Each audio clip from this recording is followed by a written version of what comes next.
Hello friends, welcome to சுவையான சமையல். இன்றைக்கி நம்ம சுவையான சமையல் சேனலில் ரொம்பவே சுவையான பிரெட் குலோப் ஜாமுன் எப்படி செய்கிறது அப்படிங்கிறத பார்க்க போகிறோம். சுவையான சமையல் சேனலை நீங்கள் இன்னும் சப்ஸ்கிரைப் பண்ணலைன்னா சப்ஸ்கிரைப் பட்டனை கிளிக் பண்ணி சப்ஸ்கிரைப் பண்ணிக்கோங்க. கூடவே பக்கத்தில் வர பெல் ஐக்கானை கிளிக் பண்ணி ஆல் செலக்ட் பண்ணிக்கோங்க. இந்த சேனலில் வர வீடியோஸை மிஸ் பண்ணாமல் பாருங்கள். முதல்ல சர்க்கரை பாகை ரெடி பண்ணலாம். அதுக்காக ஒரு பாத்திரம் எடுத்துக்கோங்க. இதில் 1 கப் சர்க்கரை சேர்த்துடலாம். கூடவே 1.5 கப் தண்ணி சேர்த்துடலாம். இதை ஒரு வாட்டி நல்லா கலந்து விட்டுக்கோங்க. பாருங்கள், சர்க்கரை நல்லா கரைஞ்சி தண்ணி நல்லாவே கொதிக்க ஆரம்பிச்சாச்சு. இப்போது இதில் வாசனைக்காக 2 ஏலக்காவை தட்டி சேர்த்துடலாம். இந்த பாகு கொஞ்சம் கெட்டியாகி வர அளவுக்கு மிதமான தீயில வச்சு இதை கொதிக்க விட்டு எடுத்துடலாம். இப்போது ஒரு 10 துண்டுகள் பிரெட் எடுத்திருக்கேன். இதில் இருக்கிற ஓரங்களை கட் பண்ணி எடுத்துடலாம்.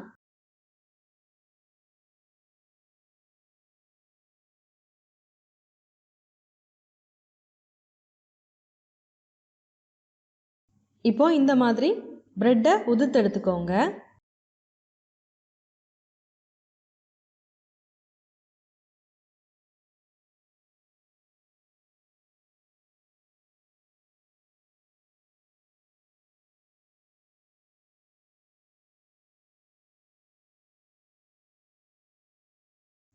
பாருங்கள், இந்த மாதிரி நல்லா உதுத்து எடுத்துக்கோங்க.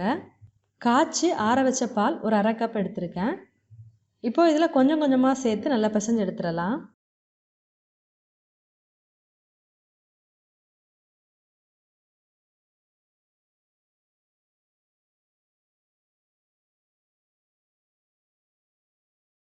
பாருங்கள், இந்த மாதிரி நல்லா பிசைஞ்சு எடுத்துக்கோங்க. இப்போது இதை ஒரு 5 நிமிஷம் அப்படியே விட்டுறலாம். பாருங்கள், சர்க்கரை பாகு கொஞ்சம் கெட்டியான பதத்துக்கு வந்தாச்சு. இப்போ ஸ்டவ் ஆஃப் பண்ணிடலாம்.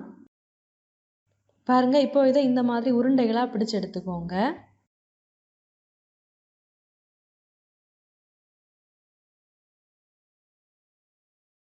பாருங்கள், இந்த மாதிரி விரிசல் இல்லாமல் உருட்டி எடுத்துக்கோங்க. இந்த மாதிரி எல்லாத்தையுமே உருண்டைகளாக பிடிச்சு எடுத்துக்கோங்க. இப்போ ஒரு கடாய் எடுத்துக்கோங்க. கடாய் சூடானதுக்கப்புறமா தேவையான அளவு எண்ணெய் சேர்த்துடலாம். எண்ணெய் சூடானதுக்கப்புறமா இந்த உருண்டைகளை இதில் சேர்த்துடலாம்.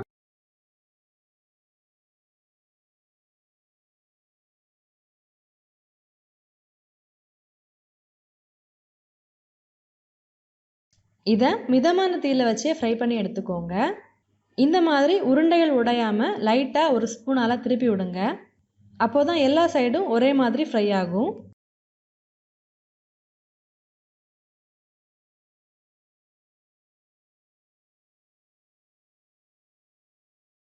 பாருங்கள், இது நல்லாவே ஃப்ரை ஆகி வந்தாச்சு.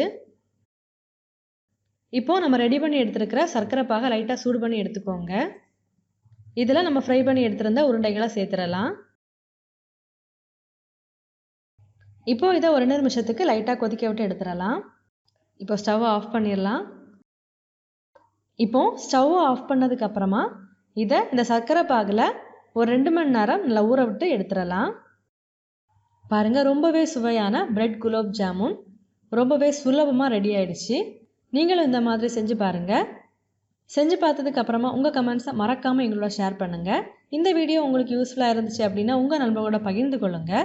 நீங்கள் இன்னும் நம்ம சுவையான சமையல் சேனலை சப்ஸ்கிரைப் பண்ணலைன்னா மறக்காமல் சேனலை சப்ஸ்கிரைப் பண்ணிக்கோங்க. இந்த மாதிரி சுவையான ஒரு ரெசிபியோட நான் உங்களை சந்திக்கிறேன். அது வரைக்கும் சுவையாக சமைங்க, சுவையாக சாப்பிடுங்க. நன்றி.